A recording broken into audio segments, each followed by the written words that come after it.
we cannot win this war by killing them. We cannot kill our way out of this war. We need, in the longer term, medium and longer term, to go after the root causes that leads people to join these groups, whether it's lack of opportunity for jobs. We can work with countries around the world to help improve their governance. We can help them build their economy so they can have job opportunities for these people. You're right. There is no easy solution in the long term to preventing and combating violent extremism. But if we can help countries work at the root causes of this, what makes these 17-year-old kids pick up an AK-47 instead of try to start a business?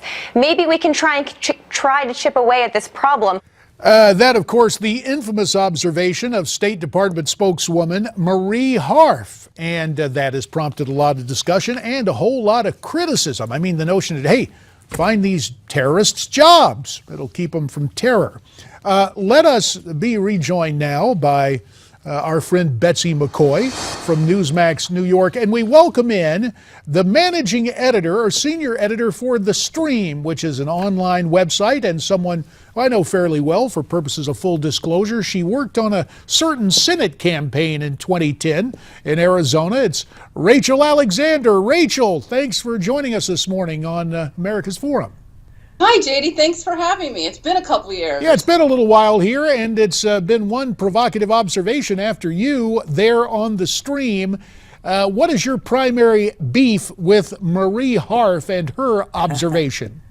Oh my gosh, where do I start? There's no problem with terrorists needing jobs. If you look at all these terrorists, and you can go and spend hours researching each one of them, there's one common theme. They all come from wealthy or at least upper middle class backgrounds. You know, you look at Osama bin Laden, you go down the list. They were all, you know, rich parents, multiple degrees, engineering degrees, business degrees. They don't need jobs. That's not the problem.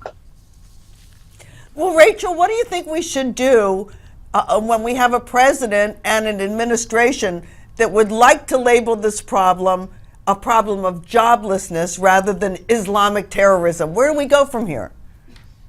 Well, I think, first of all, we need to educate the public. Obama is counting on the fact that the public isn't paying attention. You've got the lapdogs in the left-wing media that are just going to, you know, ignore that he said this. And he reiterated what she said later in his speech. Anyways, and I think we need to have a firm approach with the terrorists. You don't coddle the terrorists. That's like bringing a lamb to a wolves fight. You know, the approach is to give the terrorists deadlines. I mean, when you have France going in there and fighting ISIS, when, you know, we're sitting on the sidelines offering jobs using money that the country can't afford right now, you know, this is embarrassing that France is doing a better job than we are. So France is leading the way with a metaphorical fight, but when it comes to economic enlightenment, Rachel, with the minute and a half that remains, shouldn't the White House be working here at home, given the continuing high unemployment, no matter how they try to readjust the figures here within the United States?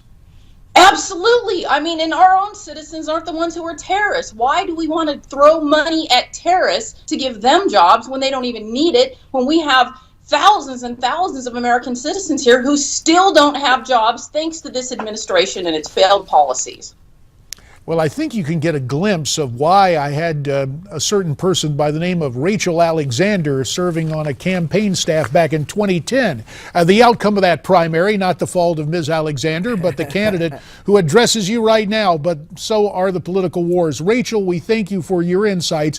Betsy McCoy, what a delight to have you with us the entire hour. When we need an update on the infamy of Obamacare, we will be back to you, and I've got a sneaking suspicion it won't be that much longer, given the court case that will be coming up soon.